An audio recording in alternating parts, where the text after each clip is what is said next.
ప్రస్తుతం రాష్ట్రంలో దుర్మార్గమైన పాలన కొనసాగుతూ ఉంది. చంద్రబాబు నాయుడు ఆయన కుమారుడు ఇద్దరు కూడా వైఎస్ఆర్ కాంగ్రెస్ పార్టీ నేతలను కార్యకర్తలను అందరినీ కూడా అనేక రకాల ఈ 2 సంవత్సరాలు ఇబ్బంది పెట్టారు. వాటిలో ఎక్కువగా అన్ని అక్రమం కేసులు పెట్టడం జరిగింది. ఈరోజు మేము ఇక్కడ వచ్చి పిన్నెల్లి రామకృష్ణ రెడ్డి గారిని చూస్తూ ఉన్నామంటే ఇది రెండోసారి. అంతకుముందు ఒక మర్డర్ కేసు అన్నారు, అప్పుడు బెయిల్ వచ్చి బయట వచ్చారు. మరి మొన్న జరిగిన దీంట్లో ఇద్దరు కూడా చనిపోయిన అతను చంపిన వాళ్ళు అందరూ కూడా తెలుగుదేశం పార్టీ వారే. వాళ్ళందరూ కూడా ప్రత్యర్థులే రామకృష్ణారెడ్డి గారికి. మరి అలాంటి వారందరూ కూడా చనిపోయిన అతని మీద చంపిన వాళ్ళ మీద కేసు పెట్టి అరెస్ట్ చేయాల్సిన పోనిచ్చి దాంట్లో కూడా రామకృష్ణారెడ్డి గారిని ముద్దాయిగా చేశారు, వాళ్ళ తమ్ముడిని ఇద్దరిని కూడా.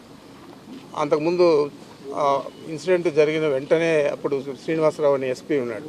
ఆ ఎస్పీ గారే చెప్పారు, ఇది తెలుగుదేశం పార్టీ వారే ఒకరినొకరు చేసి వాళ్ళు కాతో గుద్ది చంపేశారు అని చెప్పారు. అప్పుడెప్పుడు కూడా ఈయన ప్రస్తావన కానీ వాళ్ళ తమ్ముడి ప్రస్తావన కానీ రాలేదు. మరి ఈరోజు అక్రమంగా అరెస్ట్ చేసి 96 రోజులు అవుతామని ఛార్జ్షీట్ కూడా వేసేశారు. మరి ఇంకా కూడా బెయిల్ రాకుండా అనేక రకాల ఇబ్బందులు గురి చేస్తూ ఉన్నారు.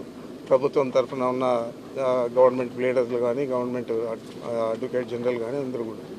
మరి ఇంత దురదృష్టకరంగా ఒక సీనియర్ శాసనసభ్యుడిని అక్రమంగా అరెస్ట్ చేసేదే కాకుండా ఛార్జ్షీట్ వేసిన తర్వాత 90 రోజుల తర్వాత బెయిల్ ఇవ్వాల్సింది పోనించి 96 రోజులు అయితే కూడా ఈ రోజు వరకు కూడా ఆయన్ను అక్రమంగా నిర్బంధించారు. ఆరోగ్యం కూడా ఆయనకు బాగా క్షీణించింది. దాదాపు షుగర్ లెవెల్స్ అన్నీ ఎక్కువైపోయి 9 కేజీలు మనిషి తగ్గిపోవడం జరిగింది. మరి ఈ విధంగా అక్కడ సరైన ఫుడ్ ఇవన్నీ కూడా అందించలేక ఆరోగ్యం కూడా క్షీణించింది. మరి ఇలాంటి పరిస్థితుల్లో